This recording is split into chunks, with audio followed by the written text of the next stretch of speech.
Manipurda labiriba mipum khudingmakpu ikoknono khurumjari ngasi gi wafam asina tasengna lanjanna riba ima abel sing echil enao sing mairo sing 2023 digina hauna Kuki versus Maitai ani marakta lan thoktuna misimina kayam yaukre aduna laireba yumkaising mai thadokpire aina hangningba question sidi sarkar pubireba Manipurda power pareba MLA Mantri CM singbu aina hangningba questions di karigeno hojik phawba peace haibigi kholaudi lauraga hojik phawba IDP sing mayum mekai tana hojik phaw mafam sana thamba ngamdriba karigeno masi wafam asai hangningi tampakta lebiriba aigi nungsiraba ima ibel sing marup sing echil enao sing irang se loikraba loidriba irang se kamai tauri senthum mayam pariba imung singnadi noaina leiri awaba haibadu phawdri hojik phawba laireba cha thaknaba leitaba singna mayum makai leitana relief camp da hojik leiri akhoi maitai ichinao singsu leiri aina masi wafam ase aina ahanbada aina haijebese Kuki ichinao singidi ching leibanina Mantri singna MLA singna mafam chana moi noaina yum anouba saraga hojik nungaini leiri adubu akhoi maitai echil enao sing committee hall gumba natraga school gi government gi school da adugumda jabon mi mayam relief camp dum leiri adu chahi kya leidobino sahi punchi chuppal legidobra natraga just 2-3 days khatal legidobra masigi arrangement de kanana tawdoba masigi arrangement ase government state government na singadoba natra haiba wafam ase hangningi adu tampakta lereba echil enao sing khoi maitai echil enao sing akhoi bhap khara tamina se natrabadi awabana kam thena wagda fibam da lei nungai bana dum hen nungai ga ba fibam da lei public mayam akhoi handak lakada election se akhoi gi khut lei tausi tauhalusi haiba akhoi khut lei leibireba Manipur da leibireba youth sing ai appeal tawningi akhoi mikap thoksi achumgi damakta akhoi thawai pho thanaba akhoi ki gumsi amot akai mayamna Manipur se hojik tholak deba lan sisu thainagi political party kayana hojik thohalibani future gi khanaba masa gi khakta khanba masa gi khakta khanbagini hojik kanglok community singi hojik lan thokna reba miyam asengba Manipur bu nungsiba mi oiragadi sigumba thokoi virus mayamna Manipur se lore migi lamga migi state ga lamba chadre hanu hanang singna minister ni CM ni petition pau iba haitaba parliament house pau iba haitaba singna ha Manipur se lore hojik lore pomloi lore hai sini Manipur se future gi leitre hawal leba naha sing mayam su dum nahar loi sang lere future se karino Manipur se amta anouba ama mayon ama saga hansa je hojik hawal leba naha sing youth sing mayam akhoi lingjen manasi masi ahan singse masi amatang akhoi muthatnaba tawsi aduga relief camp da lereba singna karamba phibam da lei masi so amta yingsinbiu yam nojik wa leri ni moisu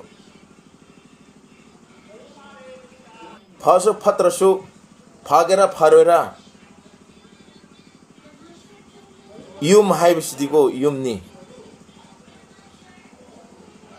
sweet home hais ni phagera pharara sangoi oigera nong tagera churoidra khangde ko yumdo building na trabasu ino kuplaga oisu yumdo adu sweet home hai inslon ko hojik leireba idp mayam do karam kanda yum hanhandoino masa masa gyumda masi haiba ngamba mi do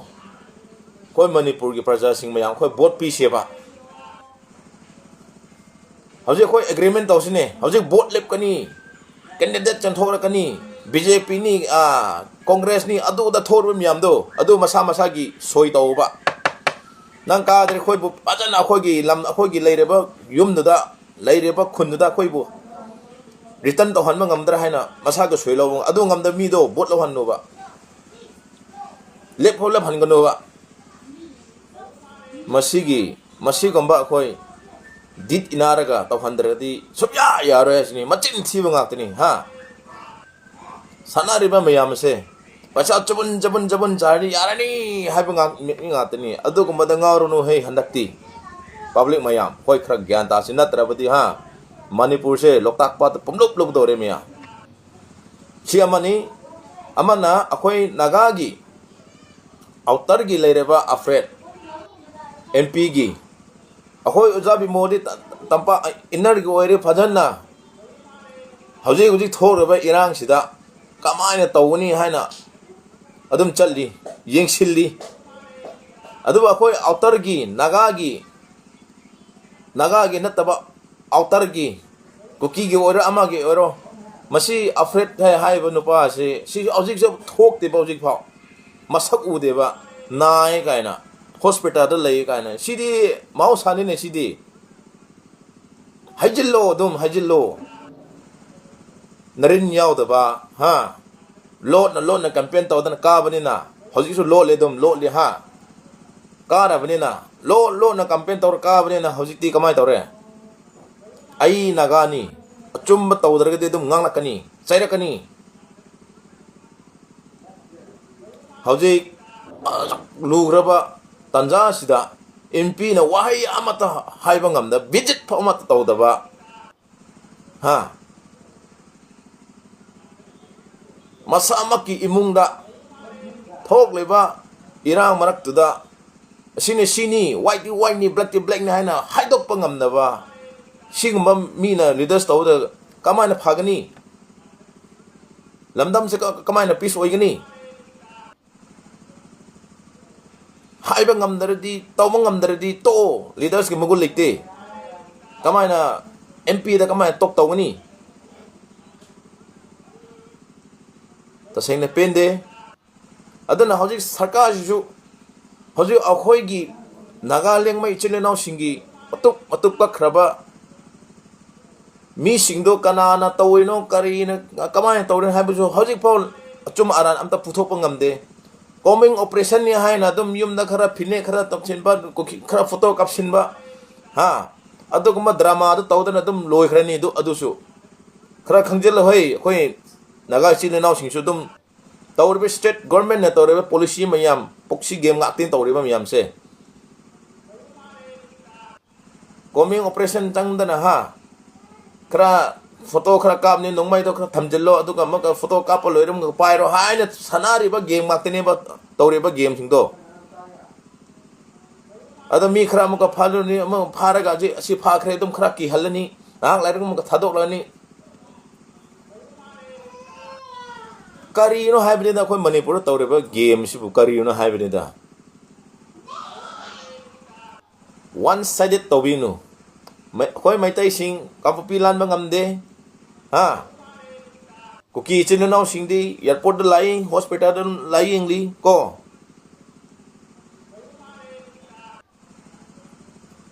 na samak dum puro ne adudi siam yauraga kamupi do barot puro ne adudi siam maksu hero asengbar hero erege di ha siam masamak yauraga kamupi lan kro adudi mi khra puraga koi tapak da lerba echil enao Sing puraga nda lalo ne na tik lagi dro taunu hauji ware ba mayam ase anouba CM ni thabak kharadi tawgani haina mi miyamna asa tawreni thajarini ba 100% isamag thajai ba adubu tawrakpana ama miyamna khalubana ama hauzik rimsta jinimsta akoi lengmai naga echil enao Sing mi taruk ki body chodik lodri darna mop da dum phamdi darna dum phamdi asi sina numit kyamu legdo ba tha kyamu phamdo ba khoi naga echil enao Sing naga gi leader Sing masida su khoi miyeng changbiu tha kyano du da khoi na mage body lodana sina kanano sina karino haibasu yeng da ba aduna aduda mi khara laraga dum isai khara sak laigani adu pen da ba dum khalaw law laigni adu gum singse nadre akhoi thaba khara tawse thaba khara tawbana phagani jinim ta khoi sahi chupna dum laiba ngamudro leader Sing akhoi tanaraga thaba khara tawbana phagani state government sinadi yeng magi dum masa ge dum khara personal khara dum tokhai tar dum irang se mathak makha khara olaga dum finish oiselani karisu phangroi jasi tawba ngamroi kok piu dum Christian gi leader Sing dum kok piu dum hai le dum akhoi pathna tawbigini harakani dum akhoi na pamisidi aina aige site tingna aina haining bajidi ana rebels loban na fibra phauredra na tadi kamai tawsira bido akhoi decide amai tawsi habani da decide akhoi ama phajana lawsi akhoi lepsi achumba sengba karino haibido akhoi decide tominasi aduga akhoi thabak tawsi haiba ofama se ai thamningi tapak ta lebi rabai chinano Sing noi wakhan munna khalu IDP da lereba mi missing kya muk lai ha sahi kya sure hojoi noi national highway 37 lan bangam daba tongjin marin lan bangam daba more chakmang gam daba sahi kya sure pikraba pukhri da leptana leibado luptana leibado sahi kya mu adu da enjoy tawna leigara haba ha akoi naga echil enao Sing chu Jinims ki mopta sahi kya mu isai sakna ha adum ngai don adum sahi kya numit kya lagi do bano ba saka da khoi thabak tawse state government da khoi inchin se athuba matam action lobio haina natrade paisa ha kroda adum losilena nahak ledi loiram harakani masigi wafam se thamningi thank you